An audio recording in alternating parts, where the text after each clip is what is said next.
जैसा कि आज के हमारे ये एहतजाज से आप लोगों ने एक अंदाज़ा लगाया होगा कि हमारे दिलों में इस बात की कितनी तकलीफ़ है कि एक मरहूम बहुत ही क़द्दावर क़ायद के ताल्लुक़ से एक बहुत ही नागुज़ीर शख्सियत जिसको बीजेपी ने पिछली हुकूमत में माइनॉरिटी कमीशन का चेयरमैन बनाया और उसको हल क्या करना चाहिए था, आम आवाम के मुसलमानों के मसाइल को हल करना चाहिए था। उसके बरक्स उसने एक ऐसी रिपोर्ट बनाई जिसका मकसद सिर्फ़ और सिर्फ मुस्लिम लीडर्स को और कांग्रेसी लीडर्स को टारगेट करना था।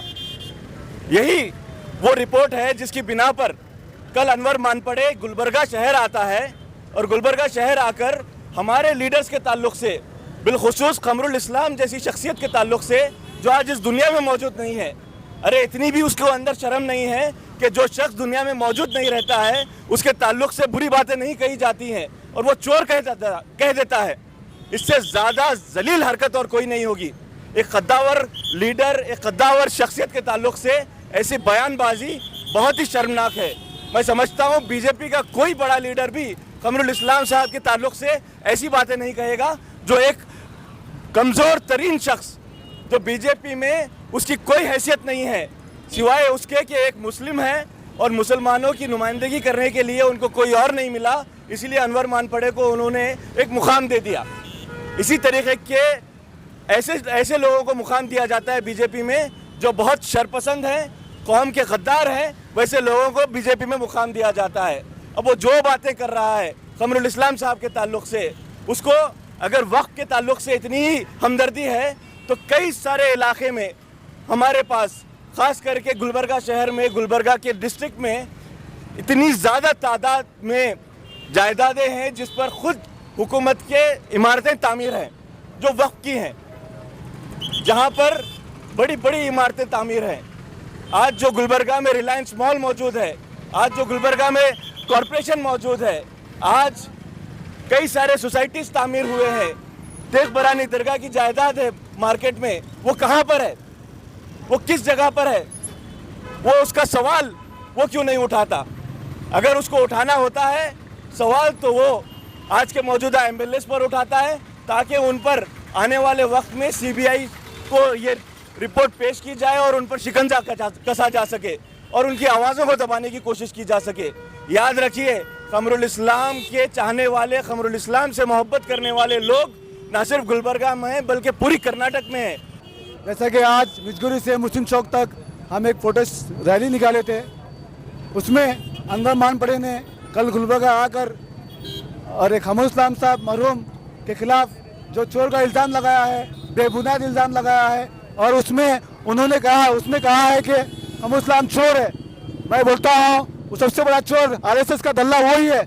आरएसएस के साथ मिलकर हमारे मुस्लिम कम्युनिटी के लीडर्स को कमज़ोर करने की साजिश रच रहा है और उसने क़मरुल इस्लाम साहब को टारगेट कर क़मरुल इस्लाम साहब और मैडम कनीज़ फातिमा साहिबा के लिए चोर का एक इल्ज़ाम लगाया है। मैं समझता हूँ वो केस, जो भी केस चल रहा होगा वो कोर्ट में चल रहा होगा या नहीं चल रहा होगा, लेकिन अनवर मानपड़े को ये चोर का जो बोलना था, इल्ज़ाम लगाना था, ये सरासर गलत है। किसी को एक लीडर को जो है ना उसने शेम आनी चाहिए उनको कि उन्होंने बीजेपी के साथ रहकर और बीजेपी के आरएसएस के साथ रहकर मुस्लिम कम्युनिटी के लीडर्स के ऊपर टारगेट कर रहे हैं और लिहाजा मैं इतना सख्ती मजम्मत करता हूं, अनवर मानपड़े को इसके ऊपर खिलाफ एक कार्रवाई होना चाहिए। आईबी में रुकाने का क्या मकसद था?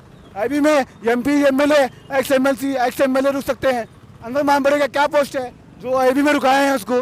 इसके साबित होता है कि उसके हाथ में जो बंधा हुआ तागा है वो साफरान कलर का तागा है। उससे मालूम होता है ये आरएसएस का दल्ला है, ये हमारे कौम का नहीं है, आरएसएस का दल्ला है।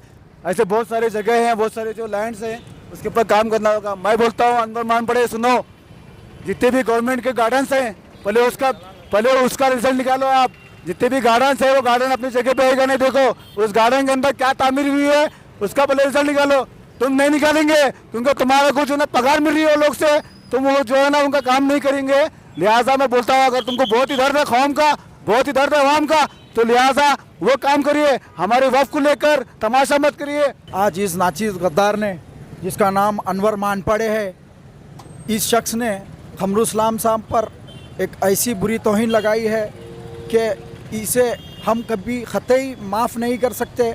और इस शख्स को और इसके साथ में जो भी शख्स वो वीडियो वायरल करते वक्त जो भी मौजूद थे, तमाम लोगों को वो आवाम से माफ़ी मांगना होगा, वरना इंशाअल्लाह आने वाले वक्त में अनवर मानपाड़े के ख़िलाफ़ और उसके साथ जितने भी लोग मौजूद थे वहाँ पर सबके ख़िलाफ़ ज़ोरदार एहतजाज करेंगे। और इंशाअल्लाह आज हम जाकर तेरे ख़िलाफ़ मानपाड़े FIR भी दर्ज करेंगे इंशाअल्लाह।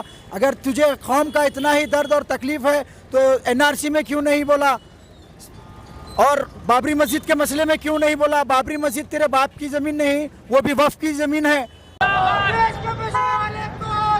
बीजेपी